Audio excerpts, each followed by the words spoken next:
आपल्याला जांभया येतात. हां. आपल्याला कंटाळा येतो. खूपदा आपण जर एखादं स्वामी चरित्र वाचायला सुरुवात केली किंवा गजानन विजयचा एक पहिला अध्याय, जय जयाची उदार कीर्ती, जय जयाची प्रताप ज्योती, जय जयाची गणपती. मग कार्य माझे होईल ही 5वी ओवी आहे त्यातली, हं. 5 ओव्यांची. ते करतानाच लोकांना जांभया हां, यायला जांभया सुरुवात येतात. होते. कुठेतरी एक न्यूनगंड असतो, की आपल्याला काहीतरी निगेटिव्ह त्रास होतोय. आपल्याला काहीतरी वेगळं काहीतरी होतंय. आता श्वास घेण्याच्या काही पद्धती आहेत. पुण्यामध्येच एक सुधाकर जोशी आणि डॉक्टर हेमाताई जोशी म्हणून होत्या. म्हणजे साईबाबांच्या डोक्यावर ज्यांनी छत्री धरलेली आहे, राहत्याचे जे निमोणकर, त्यांची ती पणती.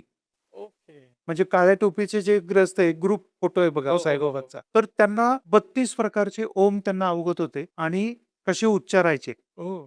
आणि त्यांच्याकडनं मी त्याचं ज्ञान घेतलं. तर त्यांना जवळपास एक 50-55 कंट्रीजमध्ये बोलावलं जायचं तो ओम शिकण्यासाठी. ओके. तर बघा ना, की आपण दीर्घ श्वास म्हणजे आत घेताना हं. पटकन घ्यायचा आणि सोडताना सावकाश सोडायचा. म्हणजे याच्यासाठी तबल्याची जी मात्रा आहे त्रितालाची हं. 10 दिन दिन दा, 10 तीन तीन ता, ता तीन दिन दा.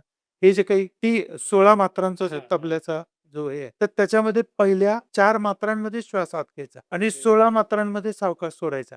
फक्त समजावं म्हणून मी ते सांगतोय. हां. तर किंवा हा जो एक क्रम आहे टाळ्यांचा, 16 वेळा जर ह्या आपण टाळ्या जर हे केल्या, हाच क्रम आहे. हा बदललेला नाही बघा. हं, तर हं. यातल्या 4 वेळा टाळीचा जो वेळ त्या वेळेमध्ये आपण श्वास आत घ्यायचा आणि 16 वेळा टाळी वाजवताना जो वेळ लागणार आहे विलंबित, हं. तो. हे जर आपण 11 वेळा केलं, 10 वेळा पण नाही आणि 12 वेळा पण नाही. मग सकाळी उठल्यानंतर करा किंवा रात्री झोपताना करा. ही झालं एक आवर्तन. हे जर आपण 11 वेळा केलं, तर तुम्हाला सांगतो मेंदूपर्यंत रक्ताभिसरण पूर्ण सर्क्युलेट व्हायला म्हणजे त्याचं रक्ताभिसरण व्यवस्थित प्रवास करायला एक साधारण 8-10 दिवसानंतर सुरुवात होईल चांगल्यापैकी. ओके. कारण मग मेंदूकडे तो संदेश जातो आपल्या विचारांचा. हां. मी मगा बोललो ना, आपलं मन, मनाच्या एका भागाचा उपविभाग आहे, तो म्हणजे विचार आहे. हं.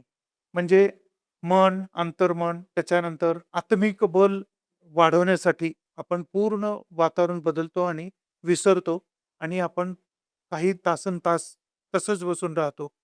हे आत्मिक बलापर्यंतची जी वेळ आहे, तिथपर्यंत आपण पुढे जाऊ शकतो. आपलं मन स्थिर राहण्यासाठी हा श्वास तुम्हाला काम करतो. ओके.